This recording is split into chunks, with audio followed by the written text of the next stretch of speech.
Primero, pues darles las gracias por su asistencia a que compartamos algunas ideas sobre este tema, pues que es bastante extenso, pero pues la temática la vamos a llevar en el sentido pues de destacar algunas falencias que presenta nuestro ordenamiento. Por otro lado, mirar cuáles son las dificultades que se plantean en este momento y presentar, pues digamos, empezar a plantear algunas sugerencias de reforma y de mejoramiento que podamos tener en esta materia. Los temas que hemos elegido ¿qué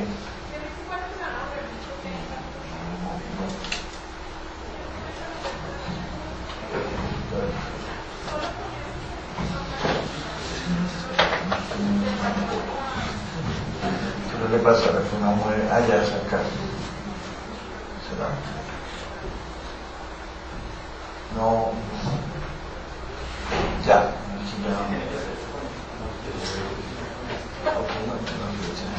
Bueno, entonces los temas pues que les he traído para que conversemos tienen que ver en primer lugar el tema de interacción normativa entre el Código de Procedimiento Administrativo y el Código Contencioso Administrativo, el Código General del Proceso y el procedimiento tributario como tal.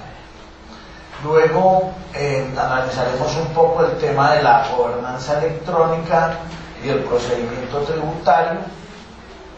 Seguidamente hablaremos un poco de lo que es la actividad inspectora y las competencias funcionales y las dificultades, digamos, prácticas que presenta el actual procedimiento.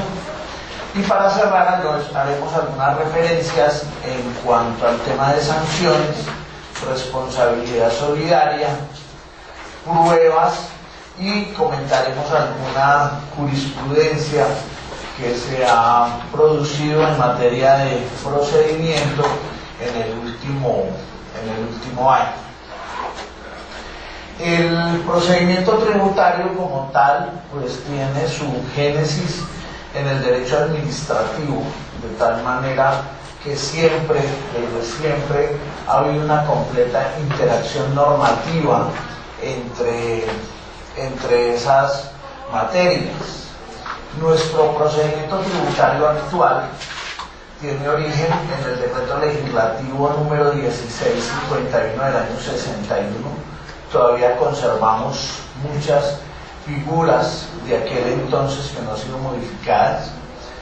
Posteriormente vino la ley 52 del año 1977, que en su momento se denominó el Estatuto de Defensa del Contribuyente.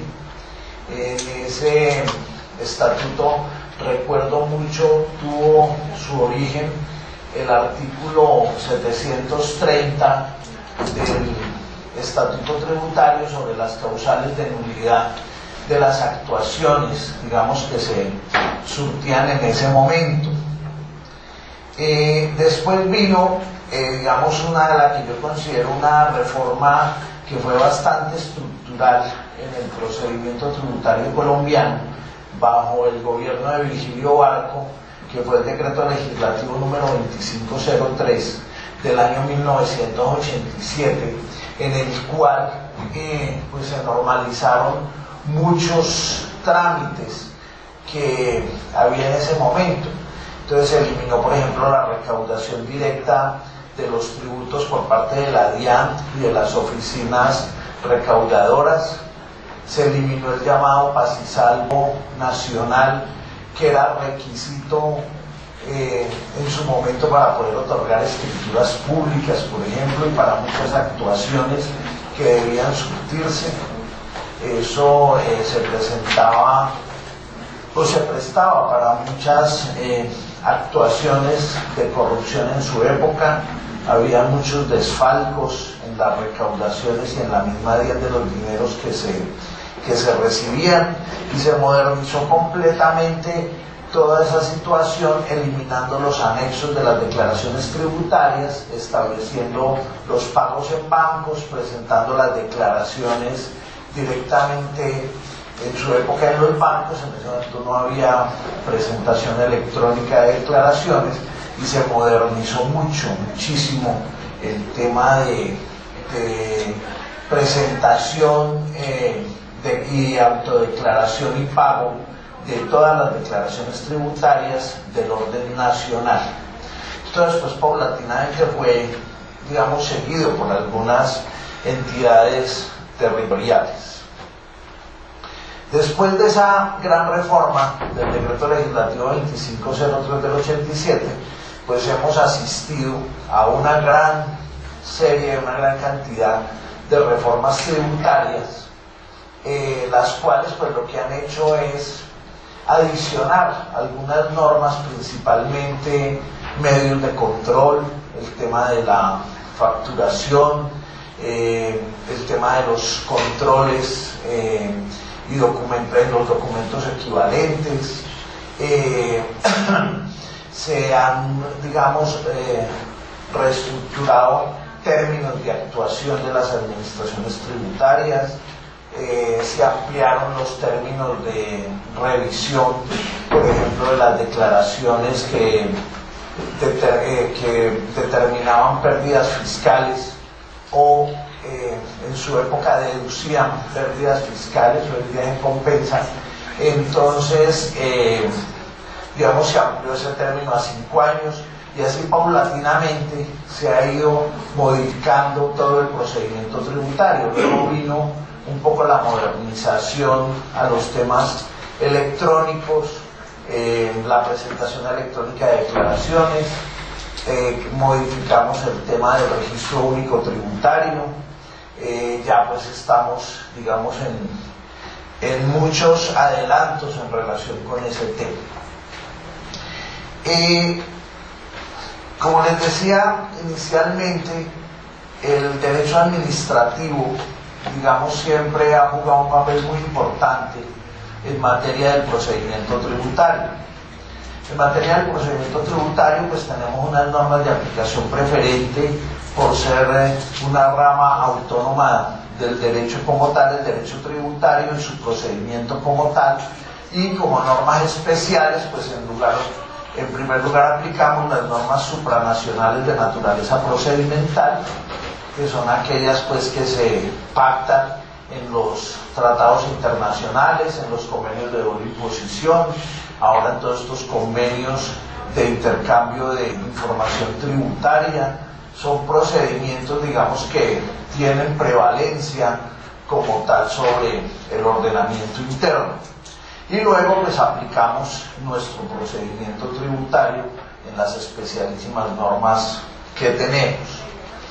Como normas sustitutivas tenemos en primer lugar el Código de Procedimiento Administrativo y de lo Contencioso Administrativo, el Código General del Proceso y las demás normas del ordenamiento interno, como son ya las concepciones que se tienen en figuras comerciales, civiles, laborales, ambientales, etcétera, los principios generales del derecho, la jurisprudencia y la doctrina como tal. Allí, en esta interacción normativa, lo que primero determinamos es que tenemos un ordenamiento en materia del procedimiento tributario que se ha quedado rezagado con relación a estas normas sustitutivas. Estas normas sustitutivas ya aunque se viene hablando desde hace muchos años del tema, pero digamos se ha enfatizado en el nuevo milenio, se ha venido a sufrir el proceso de constitucionalización del derecho administrativo y del derecho procesal como tal. Adicionalmente, pues todavía nos falta caminar un poco en materia del derecho mercantil, del mismo derecho civil, aunque pues la jurisprudencia es la que más ha colaborado en esos temas. Pero vemos que nuestro procedimiento tributario sigue rezagado, no ha integrado, no se ha preocupado el legislador ni el gobierno por integrar todos estos nuevos valores constitucionales, todo este nuevo enfoque que se tiene en la modernización misma de las relaciones que deben existir entre el Estado y los contribuyentes. Lo vemos muy modernizado en este tema, en esta constitucionalización del derecho administrativo, lo cual ha permitido que la posición del ciudadano haya sido mejorada. El derecho administrativo se volvió más abierto y flexible, los tribunales judiciales están sensibilizados por el significado de los derechos fundamentales y se han vuelto creativos en su protección. La ciencia jurídica ha seguido ganando en calidad mediante la reflexión del derecho constitucional, pero aquí no vemos ese desarrollo, vemos un anquilosamiento, no vemos como que las decisiones como tales ya empiecen a tener, y sobre todo en el plano normativo, a tener esa vigencia. Pareciera que para las administraciones tributarias ese mundo de estas normas sustitutivas no existiera. No vemos todavía, pues como vamos a mirar en algunos casos, no vemos todavía ese desarrollo, y esa es una primera reflexión muy importante, y es que tenemos que modernizar nuestro procedimiento tributario para poder inyectar todas estos principios y estos valores de orden constitucional y poderlos mejorar y hacer mucho más efectiva y mucho más clara las actuaciones frente a los contribuyentes y poder fortalecer el derecho de defensa de los mismos contribuyentes. Ya el Instituto, desde hace un tiempo, viene proponiendo la ley estatutaria de la tributación, en cuyo proyecto ya incluía muchas de estas figuras para, digamos, modernizar también y crear el marco jurídico para poder, digamos, tener un procedimiento y unas normas mucho más específicas y mucho más claras en materia del procedimiento tributario como tal. Y se habla de que sea una ley estatutaria de la tributación bajo el concepto de que los deberes y los derechos fundamentales deben regularse por ley estatutaria, y como el deber de contribuir es un derecho fundamental, pues debe tener esa regulación. Es muy importante el tema de que no sea una ley ordinaria la que venga a regular ese código tributario, para que no se venga a sufrir lo que César García Novoa comenta en su libro del nuevo derecho tributario, de la descodificación que está sufriendo España con relación a su ley general tributaria, que es el marco al cual deben ceñirse las leyes ordinarias. Pero como es una ley ordinaria, leyes ordinarias posteriores han ido descodificando esa ley general tributaria, y eso es lo que aquí debemos tratar de evitar para tener pues todos estos valores de una manera mucho más efectiva. En este manejo que tiene el derecho tributario, nos encontramos con el principio de autonomía calificadora del derecho tributario, el cual pues es un soporte en el que debemos apoyarnos para modernizar, para constitucionalizar nuestro procedimiento tributario. Ese principio alude a la facultad que tiene el derecho tributario de calificar un hecho económico o jurídico en forma diferente a su concepción jurídica inicial o básica. Como por ejemplo, cuando una masa de bienes, como es una sucesión ilíquida, la vuelve un contribuyente, o como cuando le endilga cargas tributarias de facturación o de IVA a los contratos de colaboración empresarial, como a los consorcios o a las uniones temporales, cuando vuelve contribuyente en el caso de que las fiducias estén sometidas a condiciones suspensivas, entonces vuelve contribuyente los mismos patrimonios autónomos.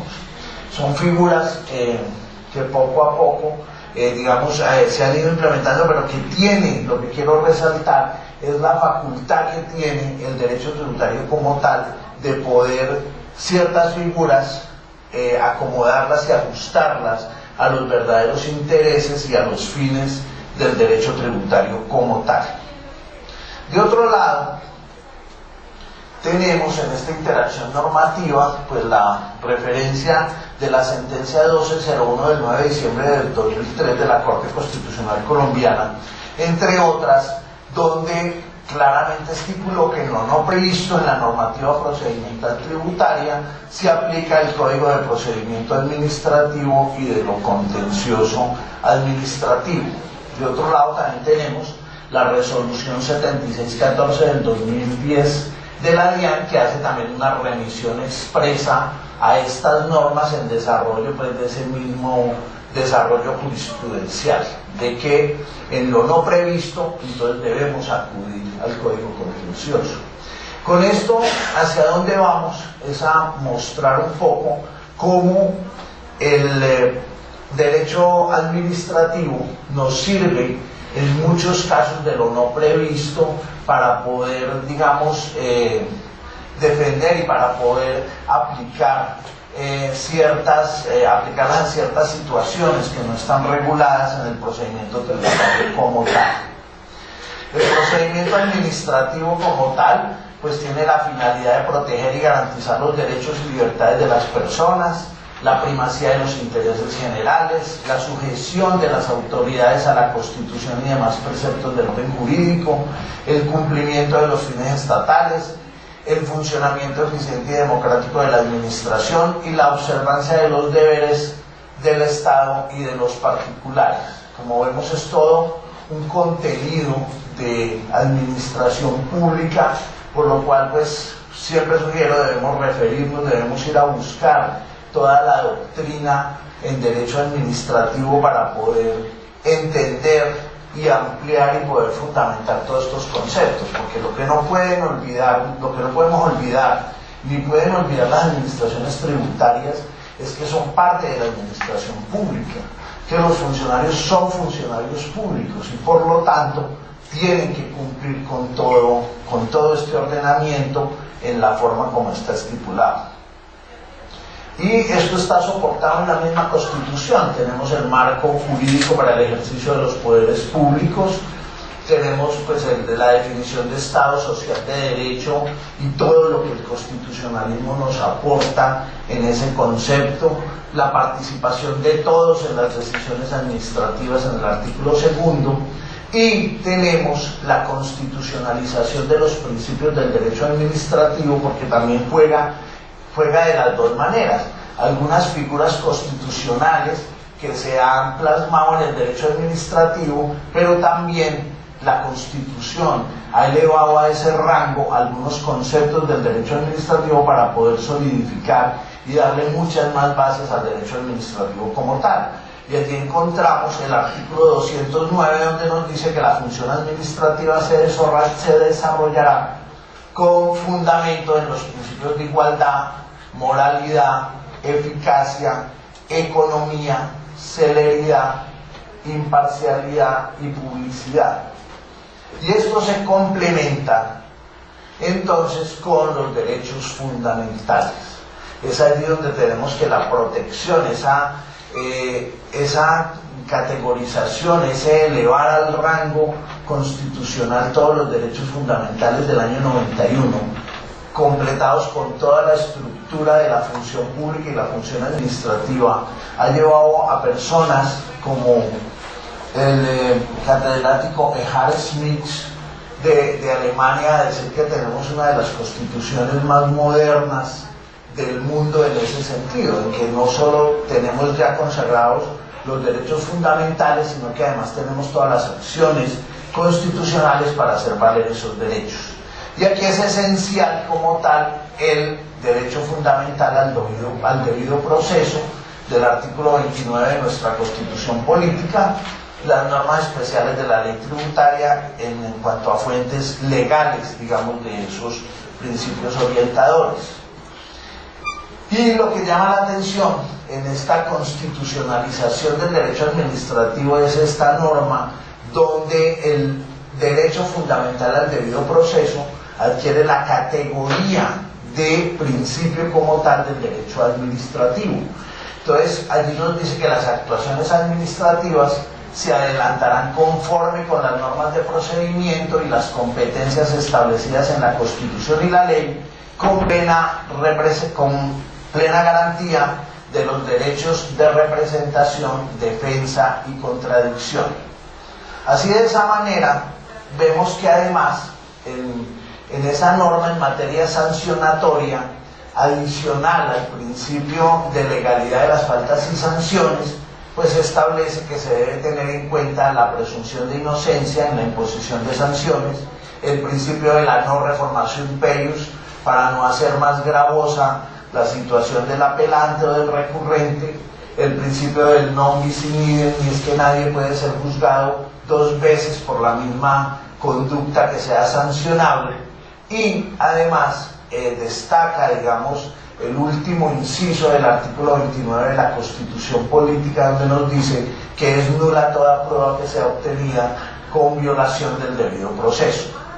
Todos estos, digamos, estos principios, y este principio especialmente, pues nos va a servir mucho como un refuerzo a la defensa y a la seguridad jurídica, digamos, que debe imprimirse a todas las actuaciones administrativas. Entonces, de allí derivamos algunos elementos del debido proceso, como son aquellos de ser oído antes de la decisión, participar en el procedimiento desde su inicio hasta su terminación, ofrecer y producir pruebas, obtener decisiones fundadas o motivadas, notificaciones oportunas, tener acceso a poder revisar los expedientes, toda la documentación, poder impugnar las decisiones de orden administrativo y tributario como tal. Y entonces nos sirven y nos complementan este principio todos los derechos y deberes de las personas, los deberes de las autoridades y sus prohibiciones de actuación, el deber de aplicación uniforme de las normas y la jurisprudencia, todas las causales de impedimentos y recusaciones que también pesan o que también, digamos, deben aplicarse a todos los funcionarios públicos, incluidos los funcionarios de las administraciones tributarias. Muy tímidamente vemos como la Ley 1607 del 2012 se ocupó de alguna parte de estos derechos de los contribuyentes y los estableció en 15 numerales, el del artículo 193. Pero es una norma que cayó allí como al final de la ley, como sin una completa fundamentación teórica, como simplemente, como digamos, si aquí el derecho administrativo nos está ayudando con esto, pues pongámosla acá como una norma especial, pero me parece que hay que en todo caso complementarla con toda la conceptualización del derecho administrativo para poderla aplicar, digamos, debidamente. Consagra también el mismo Código de Procedimiento Administrativo todos los otros principios y los que ya comentábamos consagrados en la Constitución Política sobre la igualdad, la imparcialidad, la buena fe, moralidad, participación, responsabilidad, transparencia, economía, publicidad y contradicción, coordinación y ética, conceptos pues que encontramos allí en los primeros artículos del Código de Procedimiento Administrativo, y quien los quiera pues mirar cada concepto y cómo se integra, pues es referirse, es acudir a estas primeras normas del Código de Procedimiento Administrativo. Allá además también se consagra el principio de celeridad en cuanto se le ordena a la administración pública el impulso oficioso de los procedimientos. Hay que incentivar el uso de las tecnologías de información y las comunicaciones, tema que hablaremos un poco ahora más adelante sobre la gobernanza electrónica, procedimientos diligentes dentro de los términos legales y sin dilaciones injustificadas. Todo esto pues aparece en el artículo 3 del Código de Procedimiento Administrativo y de lo contencioso administrativo. Dentro de esos derechos de los contribuyentes que les comentaba, viene el numeral 15 y consagra una figura muy especial como desarrollo del derecho de petición, y es poder consultar a la administración tributaria sobre el alcance y aplicación de las normas tributarias a situaciones particulares y concretas. Ya la doctrina colombiana venía solicitando que se diera lugar a ese tipo de consulta, de que se pudiera consultar sobre casos particulares y concretos. Eso pues hace que se haya cambiado el formato de los conceptos, donde ya pues no nos dicen que únicamente eran competentes para resolver sobre consultas de tipo general, sino porque ya podemos preguntar sobre situaciones particulares y concretas. Sin embargo, hasta ahora los conceptos que vemos que se han expedido pues siguen siendo muy de carácter general. El tema es así es porque pues me parece que debe haber alguna reglamentación para señalar, digamos, alguna especie de contenido de cómo hacer esa consulta. Es decir, que el contribuyente no solamente exponga los hechos, sino que también aporte cuál es su concepto jurídico tributario sobre el desarrollo de la consulta que está planteando. Es decir, casi que exponga cuál es su apreciación de cómo debe ser el tratamiento de lo que está consultando, y así, digamos, está reglamentado en otros países donde hay este tipo de consultas sobre casos particulares y concretos. Es más, hay países como en Bolivia donde únicamente el tipo de consulta es este, sobre casos particulares y concretos, no sobre temas generales, y aparece reglamentado de esa manera, de que la consulta pueda, digamos, tener cierto contenido y que el contribuyente mismo plantee en la consulta cuál es la solución al tema.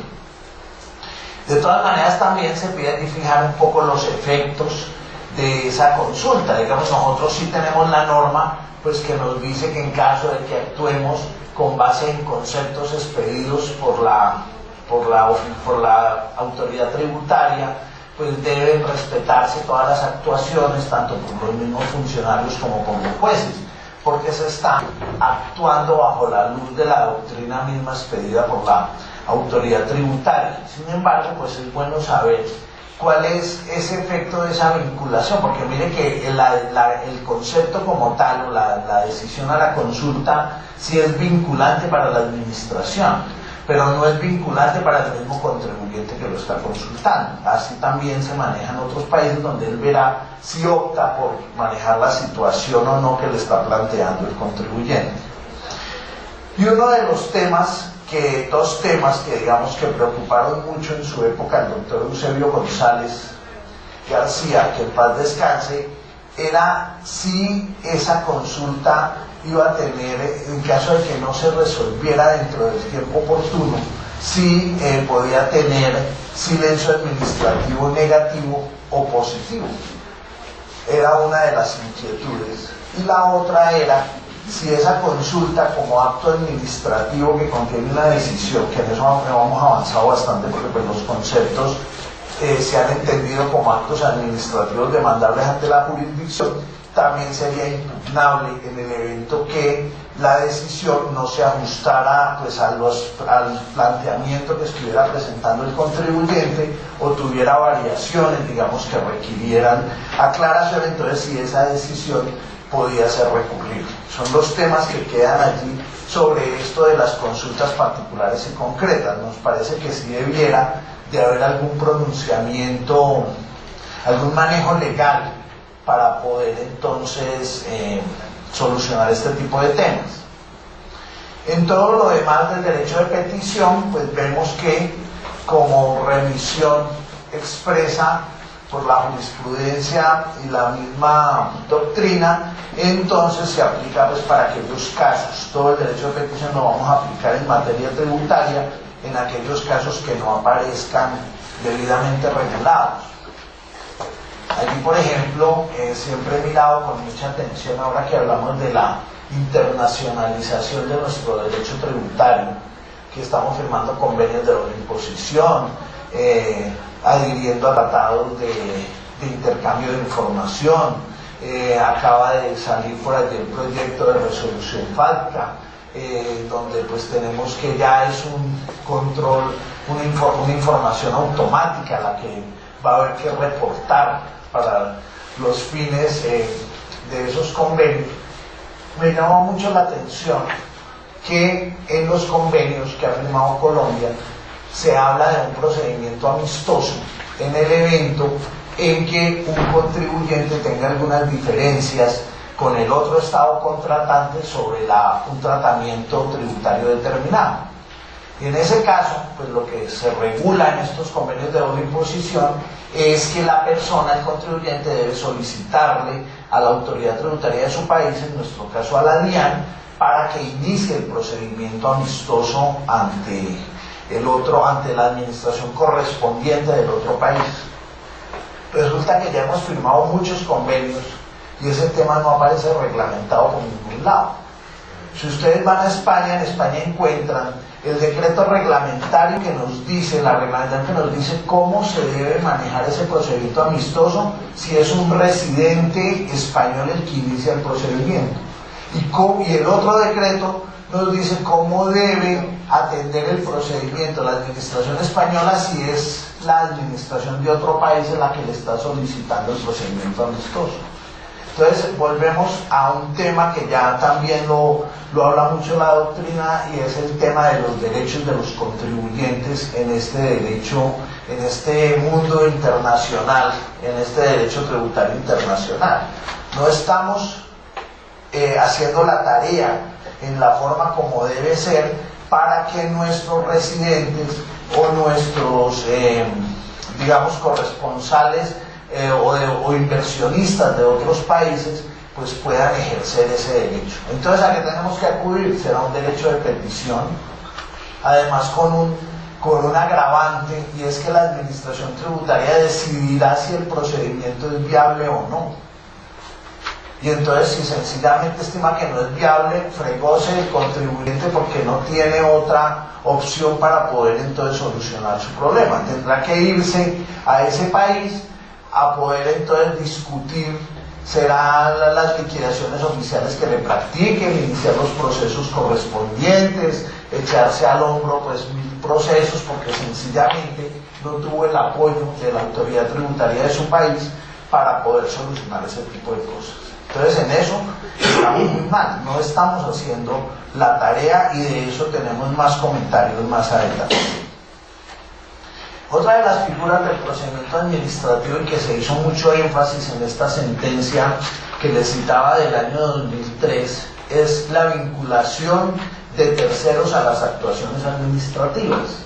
Ese es un tema que no aparece regulado en el procedimiento tributario, pero que sí aparece en el procedimiento administrativo, cuando nos dicen que cuando se inician actuaciones administrativas y haya terceros que puedan resultar afectados con las decisiones, se les debe vincular a la investigación.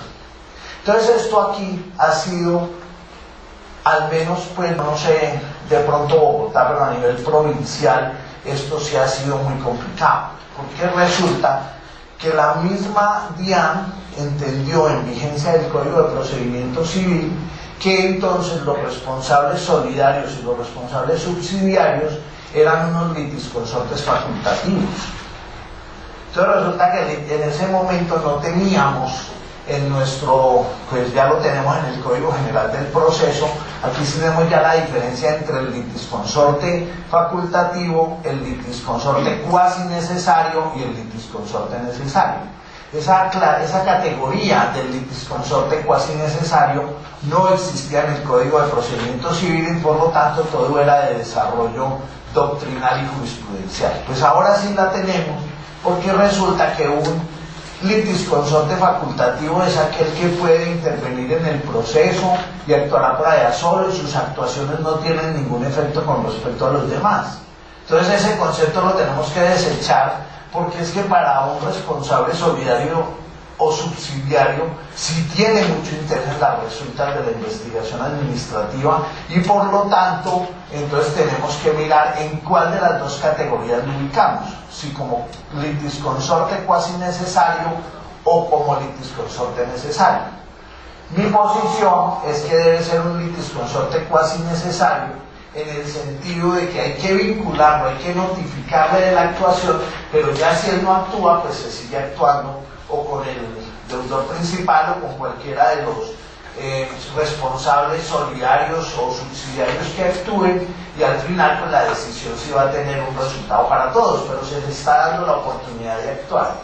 Y es allí donde viene una crítica hacia las administraciones tributarias, y es porque no están vinculando a los terceros, a esos responsables solidarios y subsidiarios desde el inicio de la investigación. Es casi desde la apertura del expediente, desde el auto de apertura de la investigación, desde la misma inspección tributaria.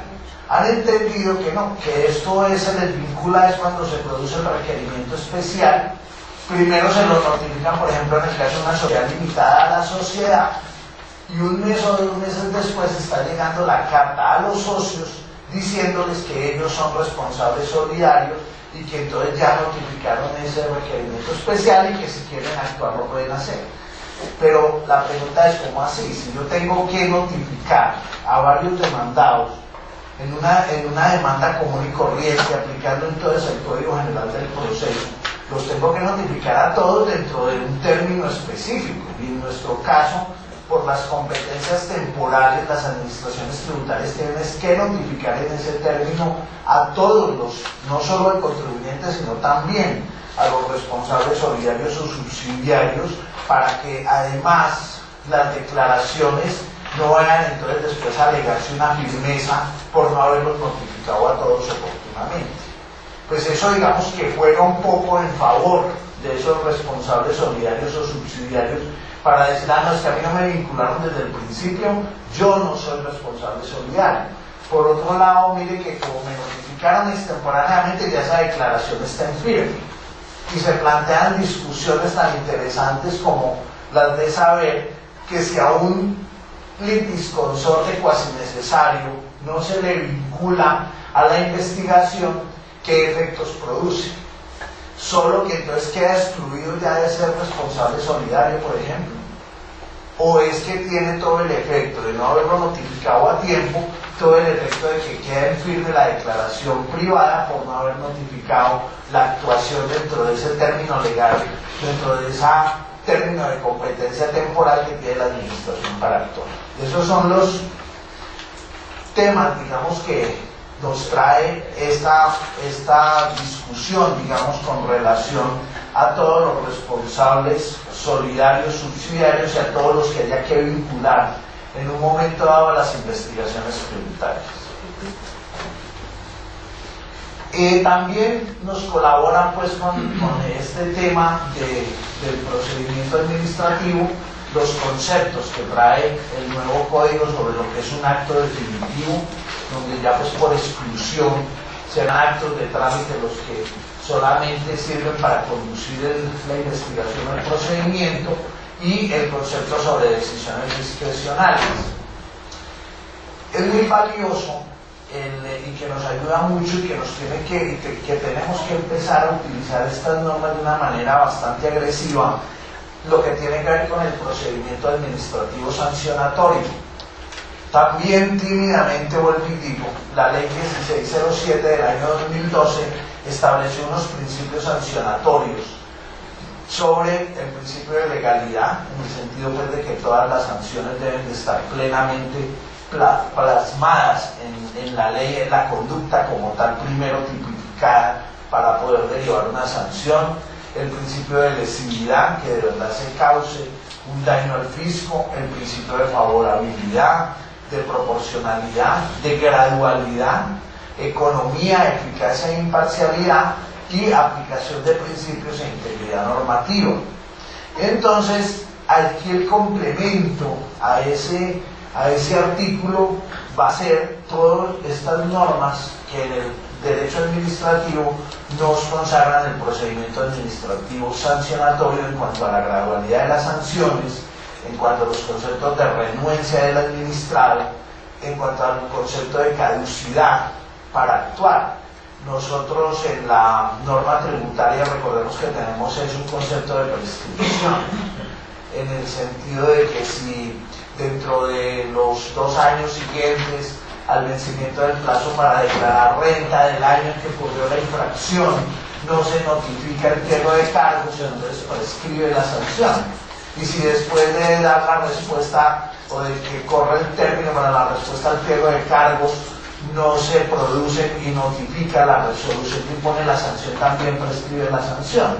Pero esto en el ordenamiento administrativo como tal, más bien se entiende es como un término de caducidad. Es una diferencia conceptual pues que hay que manejar y que pues ojalá en la reglamentación de todo este procedimiento tributario, que es lo que estamos viendo que se necesita, pues entren digamos, a adecuarse los términos jurídicos de una manera mucho más precisa. Nos siguen colaborando las figuras propias del procedimiento administrativo como tales, en cuanto al silencio administrativo, la generalidad de que pues toda petición, si no se resuelve dentro del término legal, entonces se entiende que es negativa, excepto que la misma ley consagre el procedimiento positivo. Tenemos entonces allí una discusión en cuáles serían, en materia tributaria, si yo presento una petición de las que no tienen silencio positivo, porque básicamente en nuestro procedimiento tributario pues son pocas actuaciones las que tienen silencio positivo, entre ellas los recursos, que si no se resuelven pues dentro del año siguiente a su presentación en debida forma, se entienden fallados a favor del contribuyente. Pero en muchas peticiones no tenemos silencio positivo, sino que se entiende que el silencio es negativo. Entonces viene una primera pregunta: ¿y cuál es el recurso contra el acto presunto negativo en materia tributaria? Entonces uno primero se va a buscar la especialidad de la norma, y esa especialidad la encuentra en el artículo 720, cuando nos dice de la procedencia del recurso de reconsideración, cuando dice que el recurso de reconsideración procede contra las liquidaciones oficiales, las resoluciones que imponen sanciones, las resoluciones que niegan o decretan devoluciones o compensaciones, y cualquier otra decisión de fondo que no tenga un recurso especial. Entonces algunas tienen recurso de reposición, y por exclusión lo que no tenga recurso de reposición entonces tiene recurso de reconsideración. Allí vemos como en algunos casos por allí se vuelve esencialmente discutible que las autoridades tributarias hayan interpretado que entonces hay que aplicar son los recursos generales del procedimiento administrativo y aplicar reposición y en subsidio apelación y hasta queja. Entonces el tema pues está allí, es esencialmente discutible, o me parece que requiere mucha más precisión normativa. Doctor Norman, sí. Yo tengo ahí como una inquietud en relación con lo que usted manifestó inicialmente con los presuntos actos por efecto del silencio administrativo positivo o negativo. Porque, por ejemplo, tratándose de una solicitud de un concepto en la parte tributaria, por supuesto, no configuran cuando se emiten los conceptos un acto administrativo y son susceptibles de la acción ante la jurisdicción. Pero ¿cómo configuraría en el evento de que no se pronuncie dentro del término? Porque cuando estaba el 01 del 84 había un desarrollo reglamentario y estaba contenido una resolución. En el nuevo Código Contencioso Administrativo la resolución no existe, no la han dictado todavía. Pero ¿cómo operaría el silencio administrativo positivo? Que es una de las posibilidades ante un concepto en el contexto de las disposiciones anteriores a la 1607. En tanto no se configuraría un acto administrativo capaz de producir efectos jurídicos y de cumplir. Sí, digamos que, a ver, el tema, en lo que se refiere a una consulta como tal, pues como es una consulta que digamos no se sabe no se está pidiendo una decisión de fondo, entonces como tal en una consulta general, pues allí no pienso que naciera ningún acto presunto, allí pensaría que pues, en ese caso específico de la consulta tal vez no lo habría, Habría que, porque todo es excepcional, pero si yo estoy haciendo es un derecho de petición, por ejemplo, para que me devuelvan unos intereses que no me liquidaron en una no, sin duda, sin duda. Ahí sí hay una decisión negativa de fondo que puedo recurrir. Sí, no, de pronto fue por el interrogante que planteó al inicio de cómo se actuaría, se configuraría silencio administrativo negativo ante una consulta. Entonces eran... sí, él habla sobre el caso de las consultas particulares y concretas. Pues digo que como el tema está allí, es esencialmente discutible, pues habría que analizarlo. Si de verdad sería un acto presunto en ese caso de las consultas. Es uno de los temas que la doctrina debate, de si lo habría o no lo habría. Porque si yo estoy haciendo una petición para decir, mire, por ejemplo, en esta valoración de inmuebles, pienso que el impuesto que se debe determinar es de esta manera y aceptar estos determinados costos fiscales, allí de pronto pues sí puedo pensar que hay una decisión negativa y la puedo recurrir. Esa es la discusión que se plantea, es lo que llamamos a que hay que ordenar y que hay que regular en materia del procedimiento. Sí, pero antes de la 1607 era difícil, ¿no? Era mucho más difícil. Ahora, con la... Claro, no era que no estaba permitida la consulta particular y concreta. Bueno, también tenemos el concepto de la firmeza de los actos administrativos, pues que nos ha colaborado mucho. En esto pues sí tenemos alguna regulación especial en materia de las normas del cobro coactivo. Y tenemos la gran figura pues de la revocatoria directa, donde pues se siguen aplicando las normas del procedimiento administrativo en todos los pasivos que tiene el procedimiento tributario, porque únicamente se refiere al recurso, pero no reglamenta las causales. Por lo tanto tenemos que irnos a estas tres causales del procedimiento administrativo: de violación de las normas de orden superior, de si atenta contra el interés público o social, o si se causa un agravio injustificado a una persona. Entonces esas causales, digamos como tales, las seguimos aplicando y somos las que hay que, digamos, desarrollar y argumentar en un evento de una revocatoria directa. También mirar el caso cuando no procede la revocatoria directa, pues se aplica estas normas del procedimiento administrativo, los mismos efectos que tiene la revocatoria directa, pues de que allí termina la actuación y no se puede seguir ante la jurisdicción administrativa. Y también todo el tema de las acciones revocatorias, cuando el acto es expedido de manera ilegal y debe la administración entonces proceder a presentar la demanda ante la justicia administrativa como tal. Pero entonces digamos que son figuras que lo que quiero plantear con mostrar todo esto es que son figuras que debieran tomarlas el procedimiento tributario como tal y regularlas y manejarlas de una manera mucho más específica, mucho más material y mucho más aterrizada para los intereses de los contribuyentes. Igual nos pasa con las causales de nulidad del acto administrativo. Una de los temas cuando uno empieza como abogado a mirar y actuar frente a las administraciones tributarias es que cae en cuenta rápidamente que está a toda hora en presencia de actos administrativos. Y como tal, para todos los nuevos que están entrando en este tema de plantear discusiones y de ejercitar derechos de defensa ante las administraciones tributarias, es vital conocer toda la naturaleza del acto administrativo. Hay que volver sobre esas bases del pregrado para poder fundamentar y recordar cómo es toda la estructura del acto administrativo en cuanto a sus contenidos esenciales, materiales, los que no son esenciales y cuáles son los que nos van a generar nulidades, qué defectos pueden tener esos actos administrativos que podamos invocar como nulidades. Tenemos unas causales especiales del artículo 730, ya lo han mencionado, Ley 52 del año 1977, pero en el cual pues, se quedó corto por los posteriores desarrollos normativos. En esa época no había pliego de cargos para imponer las sanciones por resolución independiente, no había muchas actuaciones que entonces este artículo pues no reguló y ha permanecido allí en el tiempo sin modificación alguna.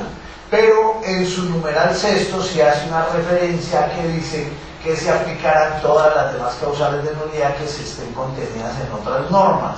Entonces aquí es donde nos vamos entonces a utilizar estas normas específicas del Código de lo contencioso administrativo cuando nos dice pues, que son causales de nulidad la violación de normas superiores por aplicación indebida o falta de aplicación, la falta de competencia entre todos pues, sus 4 grados o sus factores de determinación de la competencia, el temporal, el territorial, el jerárquico, el de grado, la expedición irregular, aquí por ejemplo una insuficiente motivación o una falta de motivación hace que podamos alegar esta causal de expedición irregular del acto. La falsa motivación, que es cuando los hechos no corresponden a lo que la norma jurídica está plasmando, hay una incongruencia entre los hechos y los motivos jurídicos que se están alegando, y esa es, digamos, la principal causa de falsa motivación, aunque pues la doctrina administrativa desarrolla otras.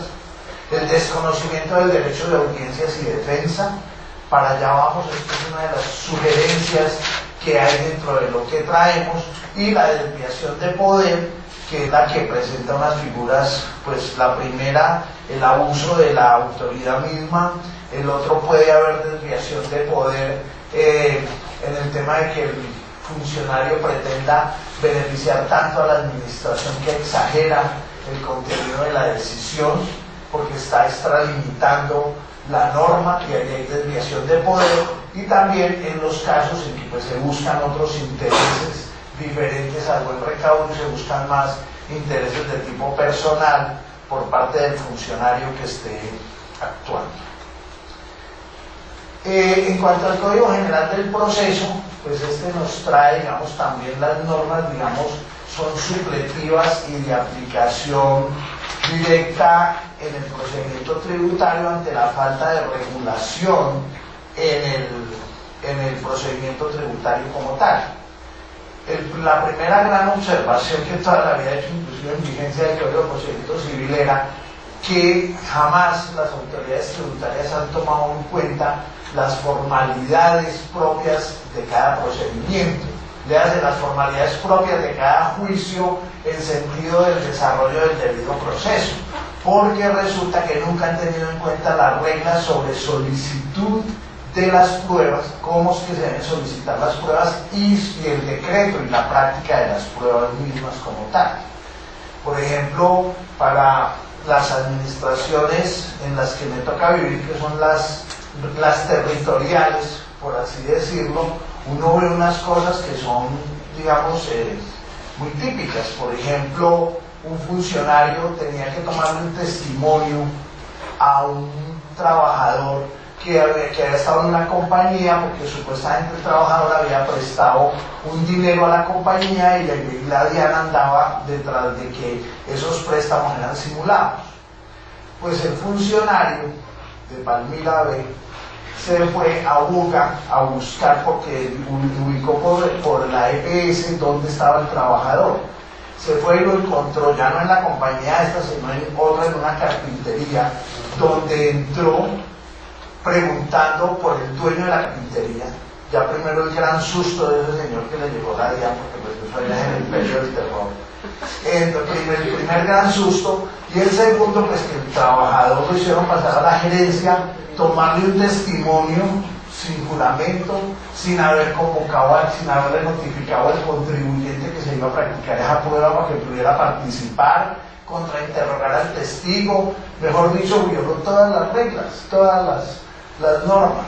Y lo peor es que salió el funcionario y él mismo echaron al trabajador por haber aventado la DIAN a la carpintería, cuando no tenía nada que ver. Eso además pasó eso. Entonces, eso es todo un abuso, toda una desviación del poder. Entonces, es lo que digo, que es que las administraciones tributarias se olvidan de que existen unas formalidades propias que son de cada procedimiento, cómo se deben decretar y cómo se deben practicar las pruebas. Es más, también la otra crítica que hacemos es que las pruebas, muchas pruebas que solicitamos en respuesta a requerimientos especiales o en recursos contra liquidaciones oficiales no las decretan. Eso no existe, eso no lo comentan, ni siquiera lo citan, ni las practican, ni las decretan. Entonces, es toda una vulneración al derecho de defensa. Este Código General del Proceso trae cosas muy interesantes, por ejemplo, el plan de justicia digital, para ya debemos migrar, todo el tema de mensajes de datos, el régimen probatorio de, por ejemplo, la prueba de normas de jurídicas de alcance no nacional, que se están publicadas en la página web de la entidad, pues basta con citarlas o imprimirlas. Los documentos, ya considera documentos los mensajes de datos, las videograbaciones, autoriza que los testimonios ya se puedan tomar por videoconferencia y teleconferencia y le da toda la autenticidad del caso a ese tipo de registros, siempre y cuando pues se cumplan todas las formalidades de seguridad, digamos, de esa información. Los documentos en forma de mensajes de datos se presumen auténticos. Esta es una de las grandes inquietudes que había con relación a la prueba electrónica. Si el mensaje de datos era auténtico o no era auténtico. Entonces, ya que hay una presunción de legalidad, pues que admite prueba en contrario de que esos mensajes de datos se presumen auténticos.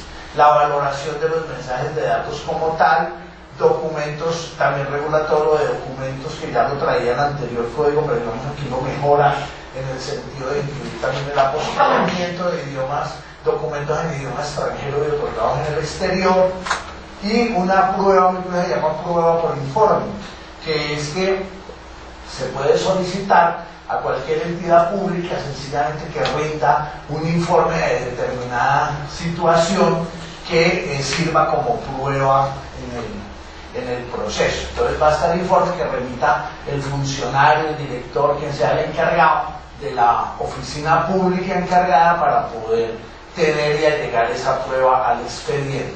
Y todo este arsenal de probatorio obviamente lo trasladamos al procedimiento tributario bajo esta concepción de lo no previsto. Viene el tema de la gobernanza electrónica. Estamos migrando a un mundo tecnológico fantástico, fabuloso, dígame. No quería dejar pasar este punto para preguntarle una pregunta. Es sobre cuando a un contribuyente le solicitan por ejemplo una prueba de exterior para hacer una deducción, una inversión o un gasto, pues se en cuenta que no hay una forma de cómo hacerlo, ¿no? O la guía pues busca no hacer las pruebas del exterior. Este procedimiento general del proceso se puede aplicar para que traiga esas pruebas del exterior y valgan para efectos tributarios. Sí, Manuel, en toda su integridad, obviamente tengo que cumplir con esa formalidad de que el documento, si está en idioma extranjero, pues venga con la traducción correspondiente, venga apostillado, pues que es emitido por un funcionario de ese país, y cumpliendo con toda esa formalidad, pues hay que aceptarlo como prueba. Es que es una parte de las pruebas documentales pues que no aparecen reguladas en el procedimiento tributario, pero sí está en el Código General del Proceso, que se aplica sustitutivamente en lo no previsto. Pero con toda la integridad del caso hay que hacer valer esa prueba. Es que es la forma en todas las actuaciones. Es que siempre, cuando me hacían la pregunta, siempre recordaba que es que el gran cambio que tuvo la Constitución del año 91 cuando nos habló del debido proceso es que encabeza diciendo el debido proceso se aplicará a todas las actuaciones judiciales y administrativas.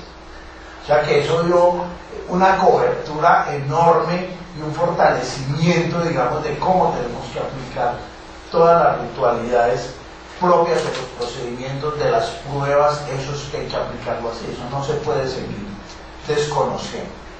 Bueno, entonces les decía que hemos venido migrando pues a un mundo tecnológico que esperemos que llegue a ser lo bastante eficiente para eliminar un poco de situaciones que tenemos. En primer lugar empezó pues los antecedentes más recientes, son la ley 527 del año 99, reglamentada por el decreto 266 del año 2000, donde pues ahí empezamos a hablar de mensajes de datos, comercio electrónico, las firmas digitales, los certificados sobre las firmas digitales, los criterios de valoración probatoria de los mensajes de datos, confiabilidad, integración de la información e identificación del autor. Ley que fue demandada casi completamente por inexequible, pero que la Corte Constitucional en la sentencia C662 del año 2000 declaró la constitucionalidad de toda esa normativa. Posteriormente vino la Ley 1341 del año 2009. Aquí cambiamos el Ministerio de Comunicaciones por el de Tecnología, Información y Comunicaciones. Recientemente se acaba de expedir el decreto reglamentario 1078 del año 2015 de esta ley, en la cual pues la idea es que todos tengamos derecho al acceso y uso de las tecnologías, que haya un despliegue y uso eficiente de la infraestructura, que no se presenten monopolios de ningún tipo, que haya un desarrollo científico y las aplicaciones correspondientes, la debida protección a los usuarios, la formación del talento humano como tal. Pues la idea central es que las personas tengamos una completa defensa en las relaciones con la administración pública. Como tal, pues esto tiene también cobertura en las actuaciones administrativas, que las labores y cometidos sean de manera eficaz. Será reprochable cualquier instrumento de las tecnologías de la información y las comunicaciones que resulte agresivo y vulnerador de los derechos constitucionales. Se debe se plantean unos principios rectores de esa gobernanza electrónica en cuanto a la prioridad en el acceso y uso de estas tecnologías, la masificación del gobierno en línea, la promoción, coordinación y ejecución de las tecnologías de información y comunicaciones. Y vemos como en los dos planes de desarrollo, en la Ley 1450 del 2011 y en la Ley 1753 del 2015, que tiene 2 días de vigencia, en estos nuevos planes de desarrollo se les da todo un fortalecimiento a este tema de la tecnología y de la información y las comunicaciones. Se habla de neutralidad en el servicio de Internet, del concepto de Internet social. Ahorita se habla ya del refuerzo, en lo que recuerdo del actual Plan Nacional de Desarrollo de la Ley 1753 del 2015, ya se autorizan pactos entre el gobierno y las entidades territoriales para poder implementar y hacer mucho más viable todo el tema de la plataforma tecnológica del Estado. Esto es pues un mundo que yo llamo maravilloso y al que tenemos que migrar. Pero el procedimiento administrativo no se quedó tampoco corto en el tema. Entonces vinieron los artículos 54 a 64, donde nos regulan todo el tema de esta gobernanza electrónica, de toda la utilización de los medios electrónicos en el procedimiento administrativo, y nos habla de la garantía y libertad de acceso a medios electrónicos, el registro para el uso de los medios electrónicos, el documento público, la notificación electrónica, que la tenemos pues regulada en materia tributaria hace mucho tiempo, pero que todavía pues no se había dado la reglamentación y el desarrollo necesario. Vienen las definiciones de lo que es un acto administrativo, un archivo y un expediente electrónico, lo que es la sede electrónica, lo que son las pruebas, las sesiones virtuales y todos los protocolos que se deben cumplir en materia tecnológica. Entonces, este es un punto en el que tenemos, pues digamos, muchas herramientas que empezar, y a que como el Estado, ya digamos desde el punto de vista de la administración, pues tiene todas las normas para montar toda la plataforma tecnológica de una manera mucho más eficiente. ¿Qué hay que destacar, digamos, de esa gobernanza electrónica? El tema de los prediales a principio de año.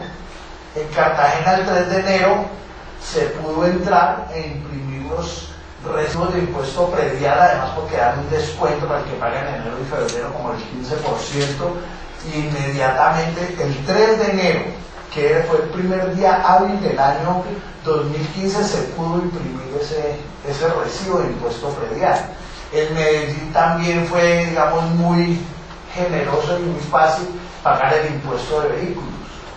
De destacar, por ejemplo, las actuaciones de la UGPP, pues que ahora el nuevo terror de algunas compañías y de algunos trabajadores independientes.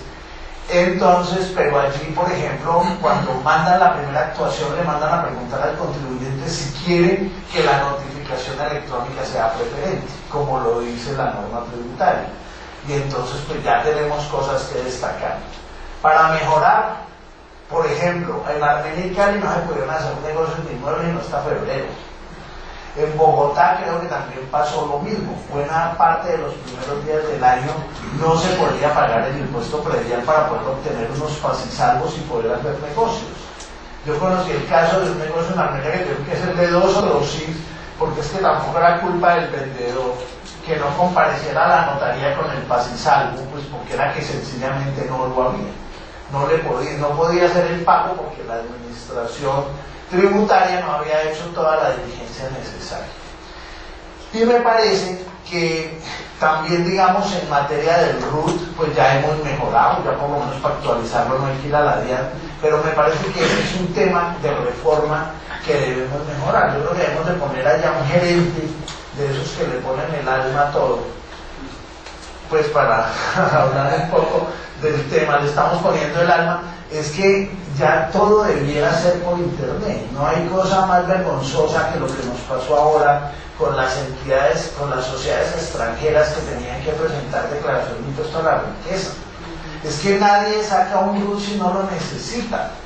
Entonces, si hay que comprobar documentos, hagamos un control posterior. Es decir, que todo el mundo saque el RUT y ya mande o escaneado o vía correo todos los documentos que sean soportes y que la entidad requiera. La entidad verifique que si al cabo de un mes que ese RUT no lo puede pedir, pues se lo cancela o le dice que tiene que completar, pero no hay necesidad de hacer esas colas. La renovación del mecanismo digital, eso es una tortura para alguna gente que tenía que presentar declaración de impuesto a la riqueza y les tocaba ir a hacer unas colas, pedir una cita, pero aparte de la cita tenían que esperar a 2 horas para renovar un mecanismo digital, cuando eso no debiera tener ni vencimiento, pienso yo.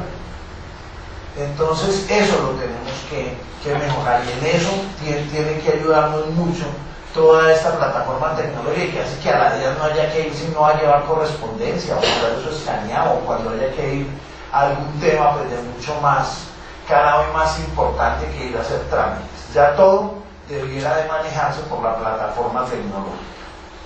En esto recuerdo a Alan Brewer Carías de Venezuela, que cuando hablábamos de todos los principios, todos los derechos del derecho administrativo como tal, como auxiliares del procedimiento tributario y de todo este tema de la gobernanza electrónica, cuando dicen ya no es un particular indefenso el que la administración va a tener enfrente en las relaciones jurídicas, sino un particular bien armado, con muchos derechos legales y muchos mecanismos jurídicos para garantizar esos derechos y controlar cualquier actitud que signifique la desmejora de sus garantías.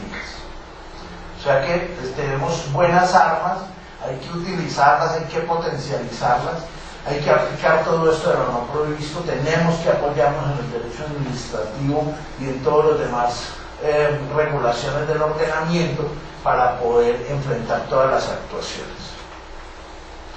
En cuanto a la actividad inspectora y las competencias funcionales, aquí pues también hay, digamos, mucha tela que cortar. La norma plantea que cuando se vayan a tomar decisiones, pues deben resolverse todas las cuestiones planteadas de tal manera que debe haber una motivación suficiente. Primer norma que no se cumple. Todo, cuando usted argumenta algo a las administraciones tributarias, ellas, al resolver la respuesta al requerimiento especial, digamos en la liquidación oficial, o en la resolución que resuelve el recurso, lo que le perjudica a la administración ni lo comentan, ni lo citan, ni lo nombran. Entonces hacemos todo un desgaste en tener mucha argumentación que ni siquiera nos la consideran, cuando es un deber legal resolver todas las cuestiones que han sido planteadas, porque eso hace que la misma motivación sea insuficiente, y al ser insuficiente la motivación tenemos una causal de nulidad de expedición irregular del acto. La misma norma nos dice que cuando las decisiones sean discrecionales deben ser adecuados a los fines de la norma que la autoriza y proporcional a los hechos que le sirven de causa. Y entonces tenemos que las decisiones, recordamos aquí un poquito de nociones básicas, las decisiones o las potestades pues deben ser regladas o discrecionales. Y una potestad es reglada, nos dice la doctrina, cuando la ley agotadoramente determina todas y cada una de las condiciones del ejercicio de la potestad. Agotadoramente construye un supuesto legal completo y una potestad aplicable al mismo tiempo definida en sus términos y consecuencias. Como por ejemplo cuando pedimos la pensión de jubilación, pues simplemente chequear si acreditó el número de semanas correspondientes, fijar cuál es la base, el salario promedio base para determinar la pensión, si tiene la edad y se otorga.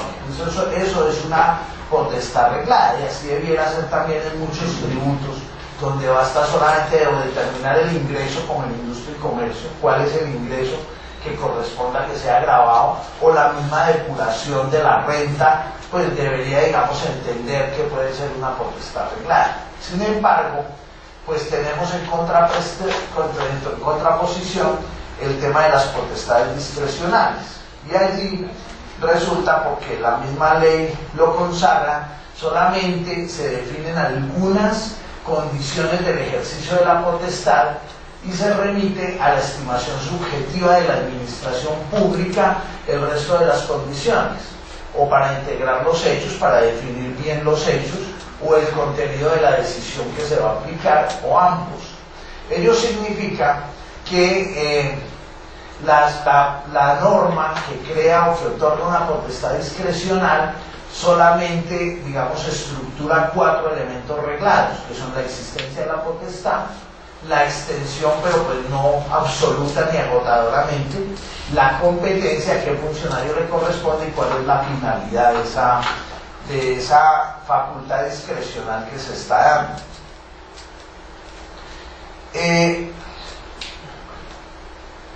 Entonces, cuando se está frente a una decisión discrecional, el funcionario puede optar entre, digamos, un rango en el cual se va a mover, pero donde todas las decisiones son legales.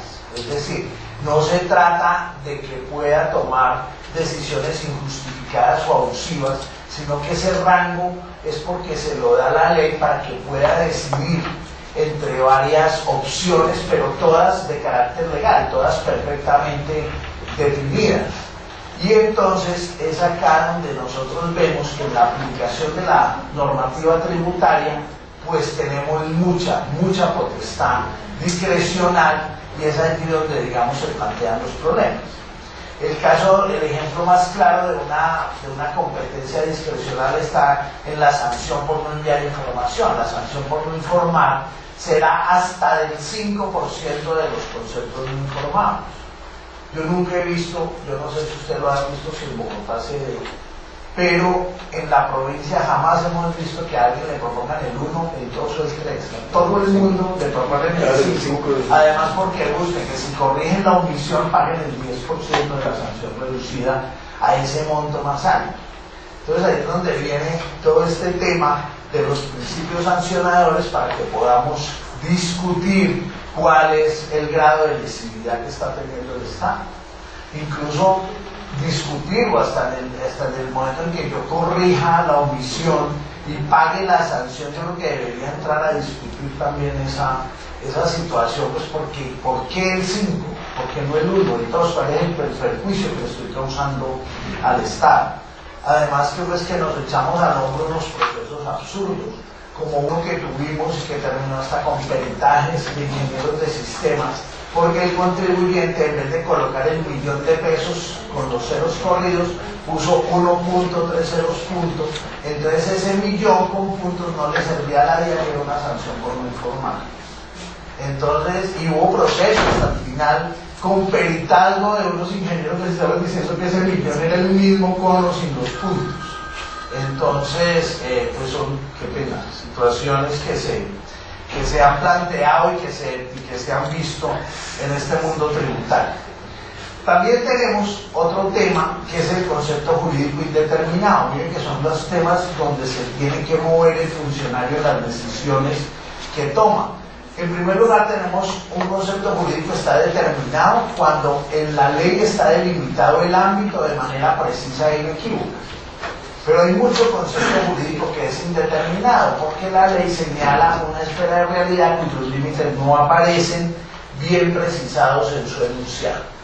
Entonces, el tema que cuando se está frente a un concepto jurídico indeterminado es de aquellos que apenas tienen una solución, una sola solución. Pero la solución, ¿quién la tiene? Entonces ahí viene quién tiene la razón. ¿Hay buena fe o no la hay? ¿El precio es justo o no es justo? Vemos en la doctrina, por ejemplo, internacional, las grandes discusiones que se dan con el concepto de precio de mercado. Pero resulta que aquí no lo hacemos. Como aquí no tenemos normas y reglas de valoración tributaria, o la poquita que tenemos, la única que tenemos, no la aplicamos. Entonces no le damos cabida a este tipo de discusión.